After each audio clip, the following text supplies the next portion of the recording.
Lovely to see some familiar faces here as well as some new faces. Thank you all for turning up today. Are we ready to get cracking on the talk? That is the question. I'm going to talk today about the case for Marlowe as author and or co-author of the Shakespeare Canon. Try that, there we go.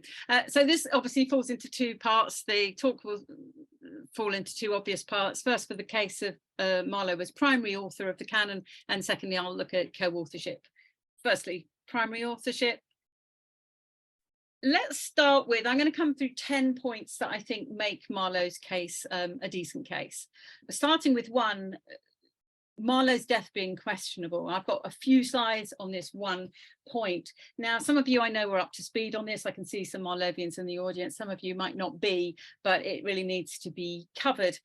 If Marlowe's death wasn't questionable, then I don't think there'd be a good case at all, because Marlowe's supposed to have died in 1593, and I think there's a fairly strong argument that a large part of the Shakespeare canon was written after 1593. So if Marlowe did die in 1593 and there's no question over that death, there wouldn't be much of a case. However, Marlowe's death is questionable kind of independently of the authorship question. So it doesn't mean that if Marlowe didn't die, it doesn't mean that he wrote the canon. It just opens up the possibility for him doing so. So let's just rattle through why Marlowe's death is questionable for those that don't know much about it.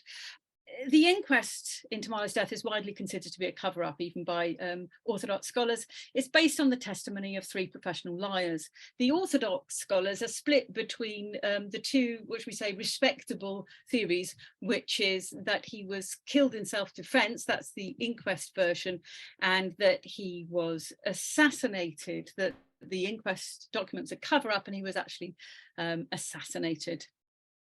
So those are the respectable theories. They both have problems, and they do not explain all the data that we have, all the evidence that we have surrounding Marlowe's death.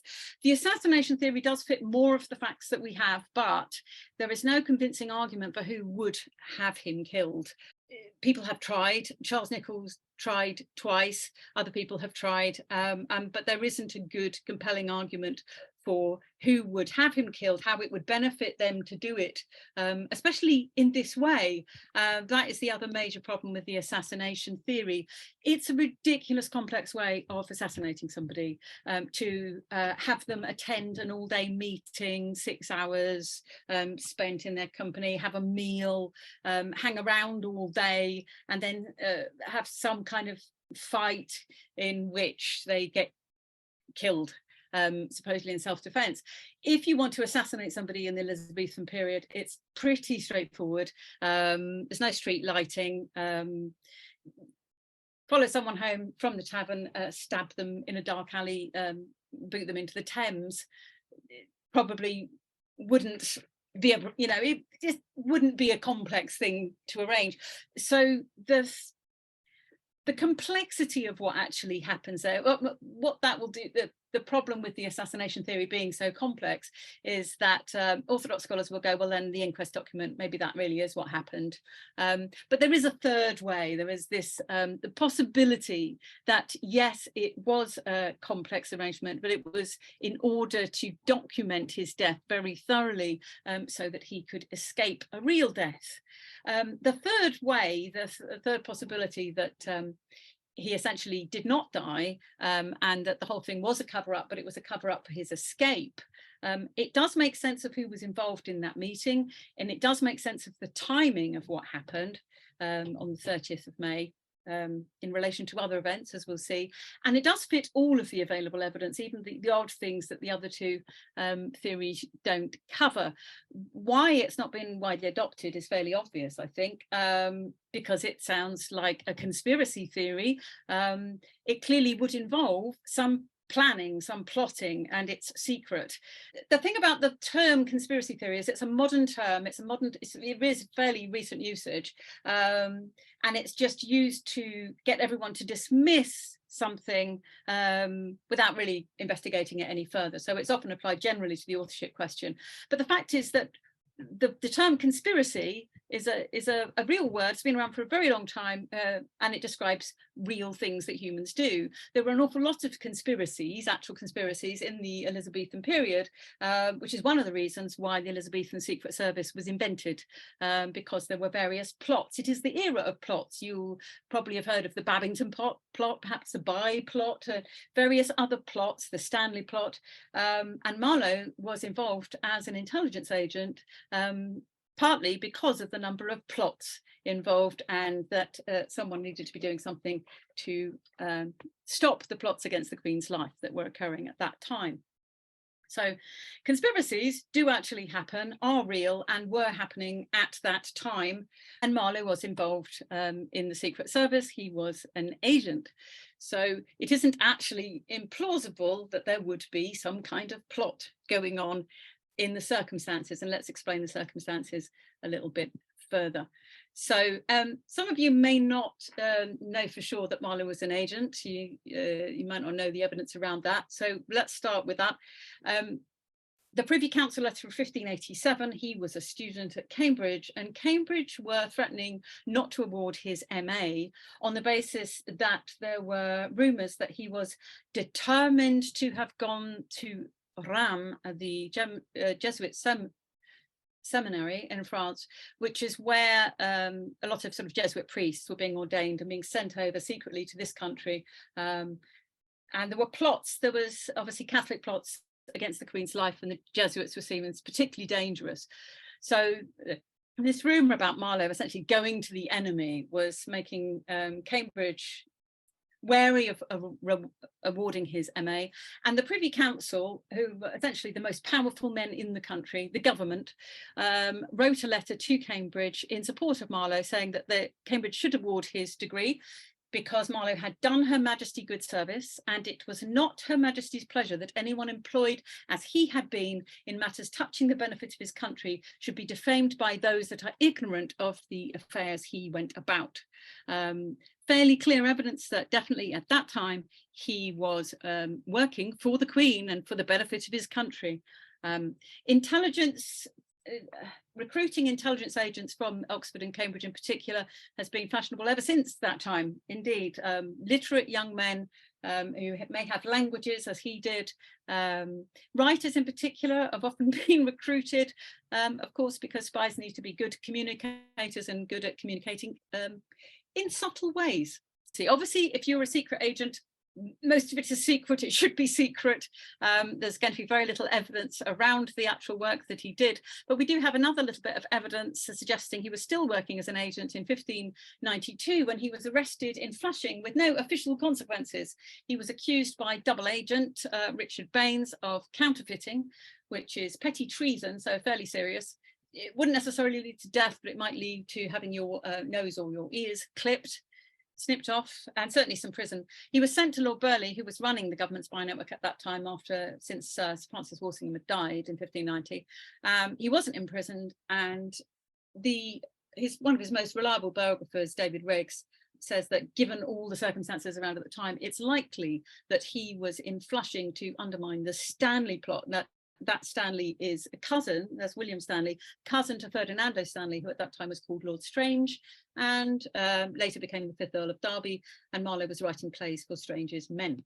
Just to give a little bit of potted history, in 1593, the next year after Flushing, Robert Drury, and I want you to remember that name because it will just pop up later, he tracks down Richard Baines, who was the double agent involved in Flushing, and Baines produces a list of Marlowe's heresies, which Robert Drury claims to have been the one who wrote them down, and that becomes what's called the Baines Note. So it's a very dangerous list of basically accusations against Marlowe being heretical and blasphemous, and was called by Roy Kendall, who wrote a very good book on Baines, effectively Marlowe's death warrant. So at that point, if you blaspheming and atheism in particular, those kind of heresies, with the Queen as the head of the English Church, that was treason, and that was serious. So that was potentially torture and death at that point. As a result, presumably, of the stuff building up against him by his enemies in the agenting world, who were working for the Catholics, he was arrested in on May the 20th. But again, what we see is leniency. Again, what we see is evidence that he was actually working for the government, had got into trouble as a result of his work for the government. So he was released on his own recognizance, which is fairly extraordinary for such really serious charges. So yeah, he was released freely. He was asked to report to their lordships daily, which is the privy councillors. And 10 days later, he was apparently killed. So the timing's kind of convenient. Essentially, he was under threat of official death, potentially being tortured and executed with the charges against him. And then, oh, he accidentally dies in some kind of stabbing incident in Deptford. The death on May the 30th, 1593 is suspect for the following reasons. The killer and the two witnesses are all professional liars. Two of them were working for the intelligence service at the time. One of those two was also a con man on the side, and the other one was also a con man who worked with that con man and had been working for the intelligence services previously. So they all have intelligence service involvement. Robert Poley, the key of them, was high-ranking, was described as a section head by Charles Nicholl in the Reckoning. He was the person who's done the deepest research on Marlowe's death. He is a Stratfordian. He doesn't think Marlowe escaped, of course, but he's done some fantastic research. But yeah, Robert Poley was a kind of key figure in the intelligence service then. Poley was well known as a liar. He's documented as a liar. William Camden, Ben Jonson's tutor, who was a Tudor chronicler, chronicler of the times, called Poley very expert at dissembling. He was extremely convincing. There's even a letter where he talks about, I would swear and forswear myself. He basically says, I will lie to save my skin. That's what I do. He was extremely good at it. So, and he's the key witness. The supposed killer, Ingram Fraser, was a lifelong gentleman servant to Marlowe's patrons, Thomas Walsingham. He remained loyal to him. He was very swiftly pardoned by the Queen, unusually swiftly, given he killed someone supposedly, and he was rewarded years later by Thomas Walsingham with land and leases in reversion. Some people will say, well, maybe Thomas Walsingham had Marlowe killed. There's absolutely no evidence that he was killed Marlowe or have any reason whatsoever to kill Marlowe. And George Chapman later, finishes one of Marlowe's poems and dedicates it to Walsingham's wife. There's testimony in 1600 that Walsingham is still considered Marlowe's friend. So yeah, no, Walsingham didn't do it. The killing itself described in the inquest is also physically impossible. People have at various times tried to act it out, try to do what the inquest says happened, and you can't do it. Surgeons have also talked about the fact that the way that it's described that Marlowe died in the inquest document is not how one would die if you were stabbed in the eye. So the inquest document doesn't really hold up at all. Evidence of government involvement at this time, there's various things. The Queen's coroner alone, Sir William Danby, conducted the inquest. The county coroner legally should have been involved as well. Deptford was within the verge, is the term, which means within 12 miles of the Queen's person. It wasn't actually technically, but it was close enough, which allowed the Queen's coroner to be the person conducting the inquest. So the Queen essentially had control over it. Eleanor Bull's house, it was not a tavern. The phrase tavern brawl came up in the 19th century from someone who wrote a biography for the Dictionary of National Biography on Marlowe. It's a very catchy phrase, it's caught on, people still say it all the time, but Eleanor Bull was not a tavern keeper. Eleanor Bull was extremely well connected. She had very strong court connections. She was a great niece of Blanche Parry, who was keeper of the Queen's jewels and was also the Queen's nursemaid, kind of like her substitute mother, because Anne Boleyn and would not have been breastfeeding Queen Elizabeth, Princess Elizabeth as she was, and of course was beheaded shortly afterwards. Blanche Parry was, the mother figure for the Queen, and Eleanor Bull was her great niece. Eleanor Bull also refers to Burleigh as cousin. There's all these connections to the court from Eleanor Bull, and Charles Nicholl calls her house a government safe house, that it was potentially where it was placed, and in her connections to the court, that it was a place where government agents going to and from the continent could stop over there. The other bit of evidence of government involvement that I find very interesting is the alteration of the Baines Note. And you'll remember I talked about the Baines Note, by Lord Keeper Puckering, the Lord Keeper of the Privy Council. altered the Baines note to send a copy to the Queen. There's actually 3 different versions that we have, that we know about. And the alteration, there's a very interesting alteration where he changes the original wording that Marlowe died a sudden and violent death. And he changed these words to came to a sudden and fearful end of his life. Now, you're removing the fact that he died, which is pretty unequivocal, and that it was a violent death. So died and death disappear, violent disappears. And so you get this much more equivocal phrase. He came to a sudden and fearful end of his life. Now, is end of his life the same as death? Well, you can definitely, say, oh yes, it's kind of the same thing, except if someone was discovered later to be alive, you could go, well, look, I didn't say he died, I just said he came to a fearful end of his life, because that was the end of his life as Christopher Marlowe, and now he's living as Joe Bloggs.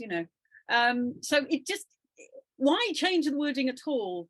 And then why change it to this, which is obviously very equivocal? It's interesting. That's all I'll say about that. It's very interesting. Why would a member of the Privy Council do that? More evidence of government involvement is what happens with Robert Poley. He was paid for the whole month from the 8th of May to the 8th of June. And in the document recording the payment, it says he was carrying letters in post for Her Majesty's special and secret affairs of great importance. So in post means, he had to be quick about it. It was fast. To deliver it quickly. He was carrying messages to The Hague and then bringing their answers back again. Now, on the 1st of June, he was definitely in Deptford for the inquest. He was in Deptford on the 30th of May, supposedly witnessing Marlowe's death. And 2 days later, he was in the 1st of June, 12 miles from the Queen, because we know it was within verge. He was 12 miles from the Queen. And yet the letters that were so important and urgent were not delivered until a week later. The document says, and the wording is unique as far as I know, that he was in the Queen's service all the aforesaid time. Almost like someone very careful who'd worked for the intelligence services for a long time, which he had, wanted it documented that everything I've done in this last month, I did on behalf of the Queen, in the Queen's service. I was following instructions. I was doing it according to government orders. What was he doing for a week? It doesn't take a week to travel 12 miles to deliver these important letters. Well, Thomas Morgan, who was an agent connected to Mary Queen of Scots, mentioned at the time that Robert Poley knoweth the best ways to pass into Scotland. Very handy if you wanted to escape into Scotland. And Thomas Kidd, when he was tortured after Marlowe's death, said that the last he heard, Marlowe intended to go to the King of Scots. So, if Robert Poley spent a week going to Scotland and back, that would kind of explain why it took a week, because it is a bit more than 12 miles. 200.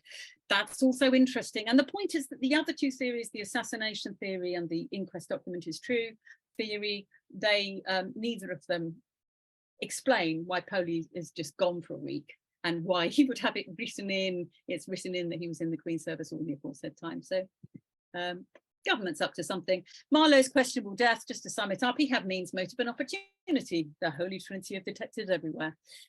Means he was in the Secret Service. He was indeed a spy, and the other people around were also in the Secret Service. His motive was to avoid torture and death, which I think is quite a strong motive. And his opportunity, well, he was on recognizance. He was free. He was not in prison, so it enables him to escape. None of these things meant, as I say, that he, none of these are evidence that he wrote the Shakespeare canon. That's quite separate, but he did need to not be dead in order to write the Shakespeare canon. So that kind of has to be a possibility. So I've got these 10 things that I think make his primary case pretty good. As a candidate, makes him a good candidate for the authorship. Number 2 is that he did have a very strong reason to hide his identity. It wasn't like shame of writing for the public stage or anything like that, or royal connections. It was death. Here we have 3 skeletons, death in relaxed posture with a roundel of corpses. Most of us will avoid death if we possibly can, especially when you're younger, you're 29, you may feel you've got a lot to live for. You got into trouble on the basis of you were trying to protect Queen, working for your country, your job has put you in danger of being killed. I think I would choose a fake death. I think if someone said, my employers said, we're really sorry that you've ended up in this terrible thing. Shall we help you escape and live under an assumed name? I would definitely take that, even though obviously there are major sacrifices involved. better than dying. So he's got a strong reason to hide his identity. Another thing that I like about the Marlowe case is the timing of Shakespeare's birth in relation to Marlowe's death, which is under 2 weeks. If you see this little mock-up calendar I've got here, April the 18th is when the very first work with the name William Shakespeare on it, Venus and Adonis, the poem, is registered at the Stationers' Hall, and it's registered anonymously. It's not registered under anybody's name. The little yellow thing there, the 20th of May, is when Marlowe's arrest warrant is issued. The two red dates are his supposed death and the inquest, so May the 30th and June the 1st. And the very first record we have of a purchase of a work that has the name William Shakespeare on it, the first heir of my invention, it says, is the 12th of June. So that is bought by a servant of Lord Burleigh. It may have been out earlier. That may not have been the first day it was on sale, but it's very early on in the process, and it immediately follows Marlowe's death. So yeah, less than 2 weeks from when Marlowe died, Shakespeare is born. Shakespeare is a literary phenomenon. I'm not talking about the man from Stratford, obviously. So the timing's kind of interesting, a bit coincidental, you might say, quite sharp.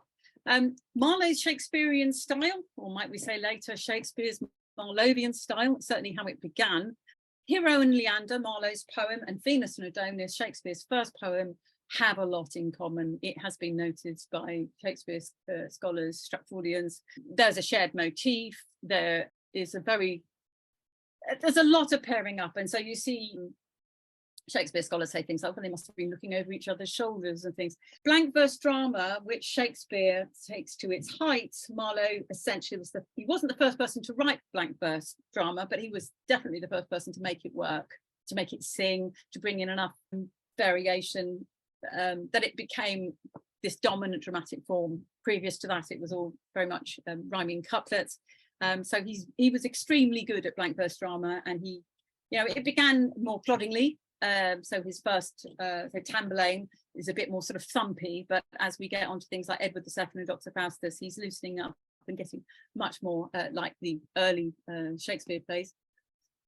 English history play. The English history play that Shakespeare so much made his own began really with Marlowe, with Edward II.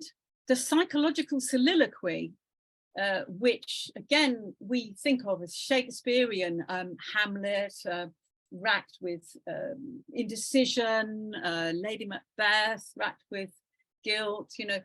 This psychological soliloquy also began with Marlowe, with Faustus. Previously, soliloquies did exist in Elizabethan drama, but they were used in a really kind of crass way. They tended to be used to talk to the audience, to fill in some details, a bit of telling before we get to the next scene, kind of thing, just to fill the audience in. But actually, this sort of drilling into the character's psyche begins with Marlowe, and Shakespeare takes that on. If you see the whole Marlowe Shakespeare canon as one canon, which you can choose to do, Dr. Faustus and Prospero, interestingly, are kind of like bookends. I mean, Faustus wasn't his first play, by no means, but Faustus and Prospero, they're both magicians, right? Different kinds, both into magic, the studying of magic. The names mean the same thing. They both mean fortunate. And there's a clear sort of echo of one or the other. Faustus says, I'll burn my books. Prospero says, I'll drown my books. So these are kind of nice connections across the, if you like, combined canon, if you just combine them. And then we have stylometry. Early stylometrics could not tell the difference at all between Marlowe's style and Shakespeare's style unless they completely corrupted the method. Eliot Ward and Valenza, they ruled out Marlowe by cheating and putting all of Marlowe's works in the non-Marlowe bucket and then going, oh look, this Shakespeare play is not Marlowe. But generally, well done stylometric studies struggle to tell the difference, especially between Marlowe and early Shakespeare, or take Shakespeare's comedies out, because we don't have a lot of comedy from Marlowe to compare with. We'll go into that a little bit later when we're looking at co-authorship. But yeah, so there is he's got the writing style that's required. He was of all the candidates, already acknowledged as a genius writer of blank verse drama and poetry. He has a university education, and I suggest that Shakespeare did have an excellent education, unlike the story that we get from Stratfordians. He had a Cambridge BA and MA. He did 6 years at Cambridge, which was as much as you could do in those days. F.S. Boas, Frederick Boas, OBE, and Fellow of the Royal Society of Literature, published when it was still okay to do such things before the 1920s. And in this, he recognised that Shakespeare uses some very Cambridge University specific language, which is very interesting. Not just any old university language, but language that was only really used at Cambridge. And Marlowe went to Cambridge. So it's not just, there is, obviously there's more depth to that because, you know, Shakespeare is clearly extremely educated. And this is why the Parnassus plays take the mick out of the ignorant character who says that, you know, other writers have the whip of the University of Shakespeare. No, he doesn't at all. And that's why, you know, that yes, there's Cambridge comedies about that because they recognise the Cambridge language or certainly the university language in Shakespeare. Marlowe had the social breadth. Now, I'm aware that there's a lot of people in the room whose candidate is noble. And so this isn't, you may not think this is relevant at all. However, I see social breadth in Shakespeare. He has a lot of common characters and they're not all stereotypes. He clearly understands how the common people speak and think and operate. Take, for example, the cobbler at the beginning of Julius Caesar, the witty cobbler, rebellious cobbler. And there are a lot of course, very well-known working class characters. I mean, often for comic relief, but not, you know, that's not all they are. And they are sort of proper depictions of people from the working classes. And Marlowe began as a cobbler's son, but then through his MA, he became generosus, a gentleman. He was allowed to call himself a gentleman and carry a sword, a rapier. He worked for 2 members of the Privy Council when he obviously was working as an intelligence agent. He is documented as being very well known to 2 noblemen, the Earl of Derby and the Earl of Northumberland, and he was connected to Walter Raleigh, and I have some, as yet unpublished, evidence of that. So he could move between different social circles. It's very handy if you're a spy. It's also very handy if you're a writer and you want to have some sort of range of different characters. Personally, I think that's a key thing for me. Shakespeare's obsessive themes. Now, the Marlowean story fits very well with things that Shakespeare was quite obsessed with. I see the thematic side of Shakespeare's writing is more important perhaps than the details. You know, here's a character that's got 3 daughters, my candidate had 3 daughters. I find that less convincing than themes because as a writer myself, I recognise that writers tend to keep coming back to themes that resonate with their life in some way, that resonate with them personally. Almost like, although you're writing about something else and you're writing for all kinds of reasons, there is something of a sort of inquiry into yourself that goes on. And so you might easily write about themes that interest you because of the life experience that you're having. Now, we've got a few of these that I would just bring to the fore here. Slander is a key theme for Shakespeare.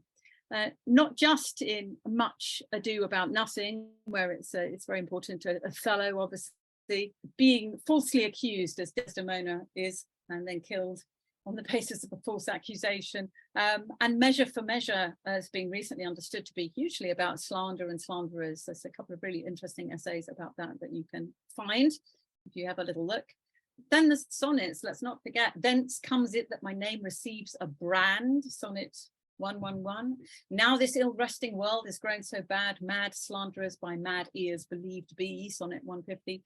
Right perfection wrongfully disgraced, sonnet 66. And these are by no means the only references to slander. There's a huge amount of stuff, you know, about name and reputation being lost, hugely often on the basis of slander. This obviously is, I mean, Marlowe's still slandered to this day. His name was made absolute mud after his death. His death in what's characterized as by the Puritans as sort of punishment for being a blasphemer. You know, had his name absolutely dragged through the mud. Exile and banishment. 22 characters in 19 plays and poems are exiled or banished. And there are some very moving speeches, you probably know, on banishment. Romeo's, Bolingbroke's, yeah, Mowbray and Bolingbroke both speak about it when they're both being They're both being banished. And, you know, things like As You Like It, the play that has the direct Marlowe references, is completely pivots on the idea of exile. You know, the Forest of Arden is exile. So exile and banishment is very strong. There's a great book by Jane Kingsley Smith called Shakespeare's Drama of Exile. She's a Stratfordian, but she does recognise how important exile is to Shakespeare's themes. Stephen Greenberg also writes very well about time and time again. He says something, you know, the main character ends up on a foreign shore, having lost their name, having lost their reputation. It's like, yeah, you can see how that fits with the Marlowe narrative. The theme of being thought dead but not dead comes up even more than the theme of exile and banishment in terms of if you're doing character counts.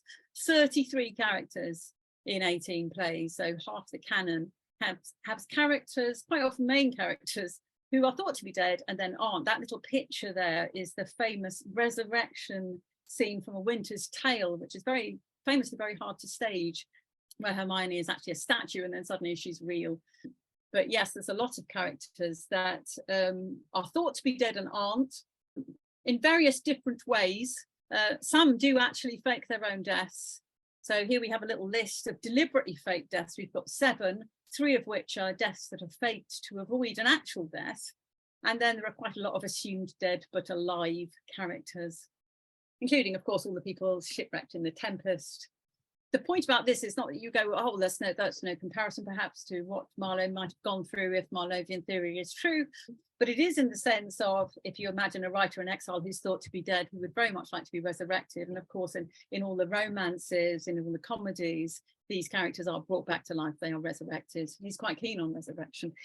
Imogen in Cymbeline is thought dead twice, gets resurrected twice. She couldn't leave it alone. And also notice, if you look at the sources, how much he's changed and he's added in extra resurrections. Now the sonnets. A Marlowean lens on the sonnets gives a certain narrative clarity that the Stratfordian reading the sonnets doesn't have. I'm very well aware, of course, if you have a candidate that is worth their salt, then you will have some interpretation of the sonnets that will fit your candidate. And, you know, the great thing about literature is we can all take it and interpret it in different ways, and the sonnets lend themselves beautifully to that. I hesitate to claim, but I think it might be true that the Marlowean interpretation of the sonnets probably the only one that has been published in a history journal. So I did while I was doing my PhD in 2010, it was my first academic article, I think, in Rethinking History thing, but you can go and read that essay. What I will highlight is one aspect of the sonnets through a Marlowean lens, which I think is important, is that the rival poet has been independently identified by others and links to Marlowe. So the rival poet identification, that was 3 people came up with George Chapman early on: William Minto, Arthur Aitchison, and J.M. Robertson, all, you know, respected Shakespearean scholars. They all suggested George Chapman, and the reason why they did so is because of the line in the rival poet sonnet: "Was it his spirit by spirits taught to write above a mortal pitch that struck me dead?" in sonnet 86. And George Chapman claimed that the spirit of Homer helped him translate the Iliad. So he had claimed that spirits taught him to write above a mortal pitch. That's why he was suggested by these scholars. But the reason it didn't stick is because they couldn't find a link between George Chapman and, of course, the traditional author, William Shakespeare. So, however, there is a very strong link between George Chapman and Marlowe, because George Chapman completed Marlowe's unfinished poem, Hero and Leander. He added 1,600 terrible, clunky lines, and he changed the structure. If I was the poet, and I was still alive, and I saw what he did to that poem, I'd be quite cross. And he published it in 1598, so 5 years after Marlowe supposedly died, with this changed structure. And he dedicated it to Thomas Walsingham's wife, Audrey. They shared a patron. They were both the poets, as it were, of Thomas Walsingham. And of course, sonnet 83 in the rival poet sonnets talks about both your poets. So sharing a patron is another key thing that links Marlowe and Chapman, and under the Marlowean lens makes Chapman, without question, I would say, the rival poet. And then we're going to have a few slides of his links, Marlowe's links to key figures. which is kind of helpful. And some of these are candidates themselves, not obviously Lord Burleigh, William Cecil, but Burleigh was a signatory of the Privy Council letter supporting Marlowe. That's his connection to Marlowe. Marlowe would have reported to him after Francis Walsingham's death and was sent directly to him from Flushing in 1592. And of course, the Earl of Southampton was living with Burleigh as his ward. That's the important thing, really. It's helpful if one's candidate has some kind of connection to the Earl of Southampton. And here's another one via Thomas Nash. So Thomas Nash gossips about everyone except for Shakespeare. He has the earliest note about a Shakespeare play. It's a Henry VI play, of course, which have now been attributed, co-authored by Marlowe. He writes a scurrilous dedication to the Earl of Southampton as a lover of poets, which he then has to remove. Unfortunate Traveller, published the year after Marlowe's supposed death. And this dedication, where he's talking about the Earl of Southampton being a lover of poets, is parodying the dedication of Venus and Adonis. He's using very similar language, very interesting parallel. Nash is known to be an influence on Shakespeare. Several articles by J.J. Tobin bring up Nashian language in Shakespeare, and Nash declares Marlowe in a document text that was published at the time, a friend who used me as a friend. So there is another sort of into Southampton. Nash clearly thinks he can write this cheeky dedication, seems to know something about Southampton, and we know that he was a friend of Marlowe's. Thomas Watson, you might think, is not the most relevant person, but is important, in fact. Shakespeare appears to have studied Watson's sonnets, says the Oxford Companion to Literature in 1969. And some of you Oxfordians will know he dedicated Hecatopathia, a collection of poems, to the Earl of Oxford. He was a tutor to the Cornwallis children from 1588 to 1592. He was probably a spy in that household because William Cornwallis, the father, was a Catholic recusant. So it's probably another of these writer spies, most likely, especially considering what happened to Watson eventually in Fisher's Folly, which had been the Earl of Oxford's house, of course. So he is there from 1588 to 1592, and at exactly this time, the earliest Shakespeare writings, 2 sonnets that would eventually be published in 1609 in slightly different versions, were copied into the commonplace book of the teenage Anne Cornwallis, who Watson was tutoring. And when they were first discovered, Halliwell Phillips dated them to 1590, which is exactly when Watson was there. And of course, let's not forget William Cavell named Shakespeare Watson's heir. So the fact that Watson is a documented friend of Marlowe has some relevance to those of us interested in the Marlowean theory. Also, he's linked to Francis Bacon, another candidate, of course, through Brother Anthony. It's slightly tenuous, I will give you that. It's posthumous as well. There's a letter from Thomas Dury. You'll remember, hopefully I said, remember Thomas Dury. A letter from Thomas Dury to Anthony Bacon on the 1st of August, 1593, the year that Marlowe's supposed to have died, about Marlowe. So it's after when Marlowe's supposed to have died. Dury is one of these figures in the Marlowe intrigue. He got Baines to write the note. Anthony Bacon at this time had returned from Europe just very recently and was running the second Earl of Essex's spy network. So we have a connection to Essex, the figure on the left of your screens there.